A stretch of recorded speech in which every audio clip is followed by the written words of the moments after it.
السلام علیکم ورحمت الله وبرکاتو. قدرمنو مسلمانانو، کم زمونږ او ستاسو مسلمانان رونه چې په امیر انسټیټیوټ په بوټ بازار کې کیمپ یې لګولی و د زلزله ځپلو لپاره. ډېر وخت تېر شو په دې کې.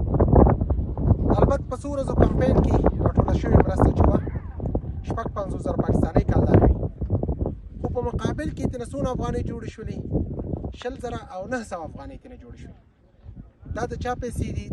دا د هغه احساس والا افغانان چې کوم یو کیمپ یې لګولی و په امیر انسټیټیوټ، په امیر کورس، او هغه هرې پیسې چنده راټوله شوه د چا دپاره؟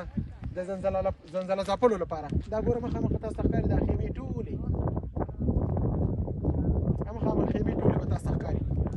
دا پکتیکا ولایت دی، برمل ولسوالۍ ده، بلکې د دوی په مرسته باندې 5 کورنیو لپاره موادو شو، 5 نه د 4 کورنیو موادو شو چې هغې نه موږ څه سره اخیستي دي. د پامیر انسټیټیوټ چې کومه مرسته راټوله کړې ده، کومه چاندۍ راټوله کړې ده، کوم کیمپ چې لګولی و په بوټ بازار کې، او دا د هغې حق دی. د ویډیو باید ورته ولیږم چې د هغې نه یوه دانه سترنجۍ ده، 15 لیټره غوړي دي، 15 کیلو مینې وریجې دي، او یوه دانه غټه بورې اوړه دي، او یوه دانه کمپله ده. بلکې دا یو مواد، دا 2 مواده، دا 3 مواده، دا 4 مواده. دا د چا لخوا نه وشو؟ دا په امیر انسټیټیوټ چې کوم کیمپ لګولی ډېر وخت شو، دا پیسې را لېږلې وي. بلکې زموږ ملګري ته عباس په نوم شخص دی، او نو دې خوا موږ هم ډېر نه راتلو، ډېر لرې ځای دی. خو دا ستاسو حق دی، دا ویډیو باید در ولیږو.